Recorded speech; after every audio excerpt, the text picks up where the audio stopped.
Bismillahirrahmanirrahim. Assalamualaikum ya ayuhan nabi wa rahmatullahi wa barakatuh. Assalamualaikum warahmatullahi wabarakatuh. Asyhadu an la ilaha illallah. Asyhadu anna Muhammadar Rasulullah. Asyhadu an la ilaha illallah. Asyhadu anna Muhammadar Rasulullah. Asyhadu an la ilaha illallah. Asyhadu anna Muhammadar Rasulullah. Allah Rasulullah tumata suci kita Allah ucap kita malaikat Jibril bangun kita malaikat Mikail bangun kita Rasulullah kita Israel kita kita berarti hilang terima lagi pribadi lan satan untuk buku satan pada tujuh Islam sama dalam budaya Jawa sabar rasa tidak salah kulit cucuk nyandung sapi kalau pokoknya dosa ini walu yo jadi dekat walu itu selamat mulut Gusti Allah dan kamu apa kan kita bisa sampai apa kan kita bisa sampai bisa kasih ambil kesempatan kamu di situ dan kita ngaweruh sedaya para roh suci ingkang sampun wangsul wonten alam kasih dan jati wonten alam langgeng sedaya para sesepuh kang akan bakal cikal bakal saindenging bumi Nuswantara Jawa khusus wilayah Kota Batu sumrambahe desa Telebung kang akal kang sampun wangsul wonten alam kasih dan jati kakung putri sepuh miwa ingkang ulu-ulu daging gede otot balung sampun manunggal wonten alam punggak jati nanging roh sucinipun wonten alam langgeng urip wonten alam luhur lan sedaya mugi-mugi sedaya anjar tamono lampahipun anak putu keranten paduka sedaya sampun ninggali barokah sepindah barokah seger waras selamat barokah sandang pangan kecukupan sedaya krana ridane Gusti Allah dan Kang Maha Kuwasa krana dikrita kesampurnan alam donya mung sadereng dados lantaran sedaya menika inggih menika kudu eruh marang rasa kelawan rasa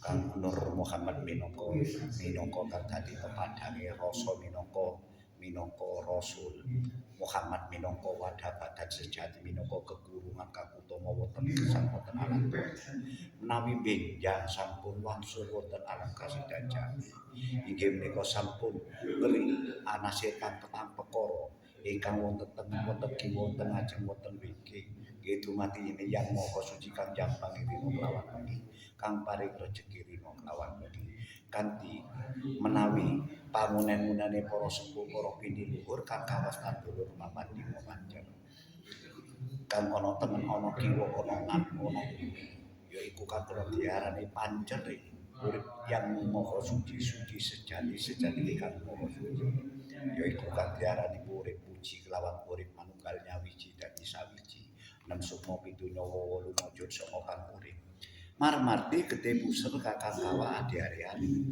kang kerawatan ora kerawatan atau tanpa wewenang cedhak tanpa senggolan kakang kawa kang kaperna sepah lahir kang kaperna sepah kang dadi cucu ing ayu kang wonten alam inggih menika ingkang ayu adi-ari kang lahir keri inggih menika ngumpul ngintil rina kelawan wengi ingkang patendhuku patur rejeki saking sari-sari ing bumi kula lan sedaya para roh suci inggih menika kula aturi kumpul puja wonten panggenan iki anak putu wayah sedaya ingkang sami ngempal wonten panggenan iki kita kaweruhi kanthi sari-sarine dupa inggih menika dupa cendana ingkang amrik gandani gurih rasane cara ose ing arupi petak dumanter saksa dolanan mugi-mugi sedaya inggih anasir kang petang perkara mugi-mugi sedaya saged anjampangi gesang kula lan panjenengan sedaya laksana kadang ingkang kampal wonten panggenan mriki dalu menika nggih menika badhe amiwiti berkah para leluhur nggih barokah sandang pangan nggih barokah ilmu barokah seger waras barokah derajat sedaya nggih menika namung syafaate para leluhur krana ridane Gusti Dan Kang Maha Kuwasa nggih kang kena diarani Sang Hyang Toya Kantunu kita gesang iki menika mung saderma gesang wonten alam donya mung saderma dados kelantaran nggih menika kula saged manunggal marang alam, alam manunggal marang manungsa. Manungsa tanpa alam ora iso urip, nanging alam tanpa manungsa ora iso muni. Mamula kang kena diarani una kelawan uni, muna muni kelawan meneng, kudu dilakoni jejege sak temen para kawula gesang ingkang wonten alam donya. Ayo belajar tetalaran lan nalar nyata sanyatane, aja nganti mung kapencut karo aja nganti mung kapencut karo aran-aran nanging kudu ayo padha roh nyata kelawan sanyatane. Kita gesang wonten alam donya inggih menika mung sak ngelmong isen-isen donya. Mamula sedaya para rasuci mulai kayu watu pelikan kayu watu lan sak pinunggalane sak bangsane kewan dulur kang tuwa iku minangka kanggone manungsa. Lah kanggone manungsa dulur kang ana ya iku minangka dulur kang ana iso urip lamun ana dulur kang tuwa. Dulur kang tuwa iso muni iso sampurna namun disampurnakno manungsa dulur kang ana. Manungsa kang iso ngarani isi-isine alam donya tanpa manungsa kang diarani wilangane isine sari-sarining bumi. Sari-sarining bumi ya iku wilangane kitab sastra jendra hayuningrat panurawan. Ya iku kan kena diarani wilangane lelakonane kang tulis tanpa papan gumantung tanpa cetelan. Ya apa to contone tulis tanpa papan gumantung tanpa cetelan, anane mung lintang rembulan kelawan srengenge kang madangi, rembulan kang ngarumi inggih menika lintang kang nyoroti sumatining sorot sejati-jatine manyorot manunggal nyawiji dadi sawiji. Kegandengan nyawiji dadi sawiji kudu rungkuhe dewi-dewi. Yen bumi kandhengane geni, yen angin kandhengane banyu, kudu nyawiji dadi sawiji ya iku kang diarani anasir kang petang perkara ya iku asli sak temne kang ana. Aja nganti ana rubeda kala apa. Ya iku nganti tak lambari unen-unen ya uni tulak sangkala bali. Kun fayakun Allah masrawara napa aja teka jenajan tumeka aja tumomo. Golongane pengabaran apa wae sing arep niba nang rumah tanggaku nang sak tanung dawaku luwih-luwih nang wilayah desa Telekung Sumamberai teko bali nang panggonane dewi-dewi. Nek teko etan bali etan teko kidul bali ngidul teko kulon bali ngulon teko lor bali ngalor. Teko ndure bumi kurepe langit lebur tanpa dadi ibu bumi kang lebur Gusti Allah dat kang maha suci kang bersih. Kita nggih menika marak eling kelawan kaelingan wonten ngersane Gusti kang maha suci. Mbok menawi wonten enten tata cara utawi kladuk ucap kurang tata, kurang utama, kita ditasawantah. Tasih kanggonan lepat sedok. Nggih menika titah, nggih menika gudange lepat, nggih gudange salah. Kepenerannya kau memang kagungan paduka piyambak. Kita mung saderma. Inggih menika kang kawastan pangeran kita guru sejati jumudul ning neraka kita.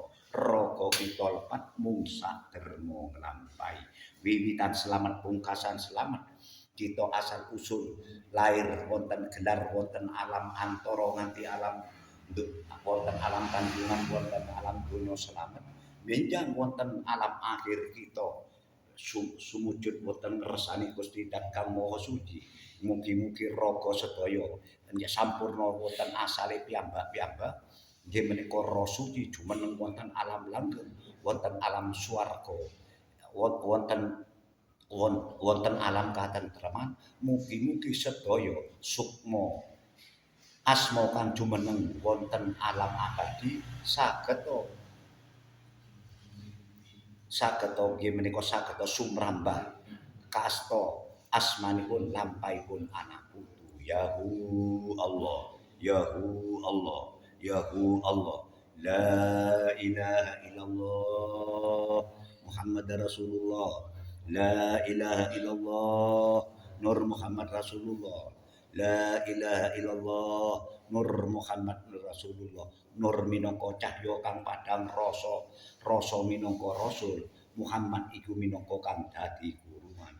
Orang ngetruk-ngetruk ibu bumi kang suci, ngetruk kederajatan kanugrahan, keselamatane rumah tangga kita.